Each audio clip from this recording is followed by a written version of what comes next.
So when you do that repetitively, the weight of your neck or the weight of your head is going to start to reform that curve and start to cause this pressure.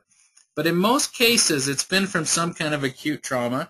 In most of those cases, it's usually some kind of a car accident where your head has been whiplashed, okay? And it takes only about a 5-mile-an-hour car accident or car crash to cause this acute trauma, to cause enough of a whiplash that it straightens your neck, and now you don't have that curvature that's so vital. Now, we have a lot of patients will come into the office and say, well, you know what, Dr. Kingston, I haven't been in any car accidents. I haven't had any of these major traumas and stuff. So what I like to do is, I won't show it for sake of time, but you see these two girls in the swing. Well, if you've ever watched America's Funniest Home Videos, you watch some of these things and see what happened. People are on rope swings, slamming into trees. They've fallen off of these swings. They're landing on their head. All of these things that have happened to us throughout our life, people have hay bales fall on their head, or they slip on the ice and they land on their rear end and their head whiplashes back really hard. And usually there's been some kind of this trauma in their life that has kind of started this. Now, in some cases, that trauma actually happened at birth, because the birth process can be so traumatic sometimes, where people are in C-sections, they were C-sections, or there was suction, there were forceps used, there were things like this that caused so much pressure and pull on their spinal cord, or on their neck and on their head, that when the head got set back, it just didn't quite get set right, so that this curvatures and things never developed in those people. And so they were more prone to getting this fibromyalgia as time went on. Okay, so this is what a picture of what a normal neck should look like, okay? The front part here, this is the nose over here, and then the back of the head is over here. And you see this nice curvature that's going. That red line is the curvature or the formation that the spinal cord should be following. And you notice out here on the front that there's these disc spaces between the vertebra, and those should all be nice and equal in size. Really, a normal disc should be about half the size of the vertebra above or below it. So if you take one of those vertebrae, you cut it in half, that's about the size the disc should be. So this is a really nice looking normal spine.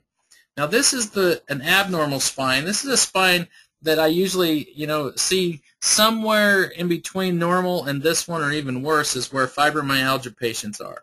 And if you look at this spinal cord, where the red line is where it used to be, and how nice and relaxed that was, and now you look at that black dotted line, and that shows you the spinal cord, and you can just see how much stretch there is there, how much tension is on that spinal cord. And the spinal cord is what the brain is using to be able to control your body. And if you think about your fibromyalgia, if you sit back and think, can you think of any system in your body that doesn't have a problem? Whether it's your heart or your lungs, or there's pain, or your GI tract, or your breathing, all these different systems that are out there in your immune system. With fibromyalgia, every one of those is affected. And then if you think back a little bit and you go, okay, what structure is there? What is there in my body that if it had a problem could cause a problem with every single system in my body? And the only thing that could do that is if you had a problem with your brain, where maybe you have, scarring in your brain, or you've had, something really weird with your brain. But most of the time, people have had all these things checked out. They've been checked for lupus and MS and all these things, but it's always negative. Because the problem isn't in your brain. Your brain is healthy, or trying to be healthy, and trying to send the input to your body, but it's getting blocked as that information is transferring through this spinal cord, where it's being stretched and it's being hyperexcited, and it's just, you're having these mechanical blocks that are going on. Now you'll notice too, in this second picture over here, you notice how the discs at the top look pretty good, those black areas, but down here at the bottom now, they're all squashed. Just like we said, as you lose that curvature, now it's going to start to degenerate and squash those discs, okay? So this now is the spinal cord of what's going on there. On the left-hand side, you'll see the spinal cord here, and then you see the nerve roots coming off that I'm kind of outlining there, and then here's the bone where they're going to go out through your spine. This one over here, this picture is when you have a curvature in your spine. The picture over here is when you don't have a curvature. So if you look at this nerve, look at how much slack there is in that nerve right there. See how it just kind of loops and it's super relaxed. All these nerve roots out here, that are going to form this, they're all relaxed. And if you know if you look at the formation of a nerve, you have this strand that makes it, and this one, and this one, and this one, and they all bundle together to create this nerve. And these things might be, each one of those strands has a purpose. One might be function of motor function of your arm. One might be temperature control. One could be something to your immune. One could be telling your heart to beat. All these different things are controlled through these nerves, and they are all coming out on this same nerve. Now, if you look over here on the right-hand side, you see that, look at this nerve now, okay? You see how that is actually stretched and torqued around that bone right there? How much stretch and pull and torque is on that? And there's a tremendous amount of stretch there. And so as that is stretching, that's causing all of this dysfunction to happen in your nervous system. That's making it so your body just can't function correctly, okay? Now, there's one other thing I want to point out to you on this. And if you look over here in the good slide again of the good neck, you'll see all this black stuff all around here, okay? This is fluid. This is that cerebral spinal fluid that I was telling you about that bathes this and keeps it healthy and creates that protective barrier around it. Well, if you look over here to this one on the other side, you'll notice that there's none of that black stuff there. You don't see it. The nerves and stuff are so pulled and stretched that this leather sheath is actually butting up against that cord. And if you think about it like this, okay, if you take a piece of rubber tubing and you were to stretch that rubber tubing 28% longer, what does the inside diameter of that tube do? Well, it gets much, much smaller. And that's the same as this leather-like sheath, this Duramater is doing it. As this stretches, and it stretches this 28% longer, this sheath will suck right up against that spinal cord. And this is why all these different movements allow it so that this spinal cord is always getting that intermittent touch, that tick, tick, tick that keeps this autonomic nervous system that Dr. Carlson was talking about, keeps this always going. This is when I was talking to you about how you can't get to sleep and what's happening there. You also notice with your sleep that even once you get to sleep, you don't really stay asleep very deep. And when you wake up, even if you slept 4 to 6 hours, you wake up and you're completely exhausted still.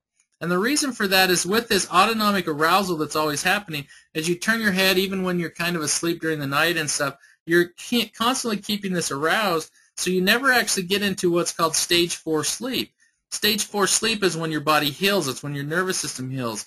Hormones are released. All this great stuff happens that revives your body.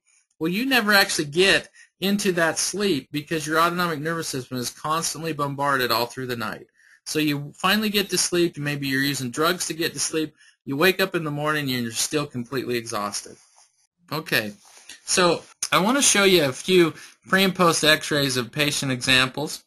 There's something that in chiropractic research that's been used over the years. It's called an FIQ score. It's called a Functional Impact Questionnaire, and this has kind of been the gold standard for fibromyalgia research and determining how well something's working or isn't working, okay?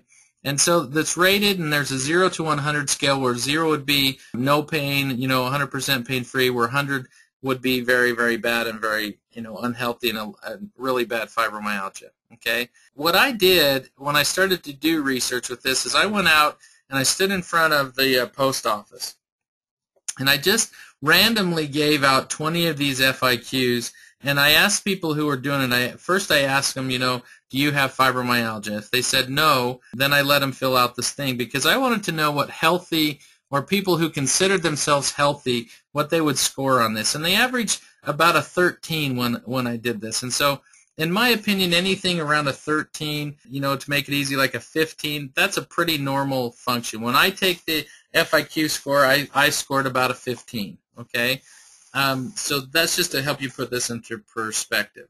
The other thing we measure on this is the amount of forward head posture that a person has. And we measure this in millimeters, and 25 millimeters equals an inch. And if you remember me talking about how as your head goes forward, we measure this because every inch that your head goes forward, it adds 10 pounds of weight. So if your head's an inch forward, that's like a 20 to 25 pound head that's hanging off your shoulders, stretching your muscles, stretching your spinal cord, causing the rest of your body to compensate, okay? One other thing that just comes to mind, because of lack of time to do the whole thing tonight, I'm just concentrating on the neck, but pretty much everything that I'm saying in the neck, you're supposed to have that same curvature in your lower back. And when you lose it in your neck, then usually your body will compensate and you'll lose that curve in your lower spine. And so most patients who have fibromyalgia, we have to work with them. We have to work on their neck and their lower back and the whole spine, because it all plays together and it all works together. And usually if you've got disc bulges in your neck, you've got them in your low back as well. And so we have to work on all of those things, okay? So here's a pre and post x-ray.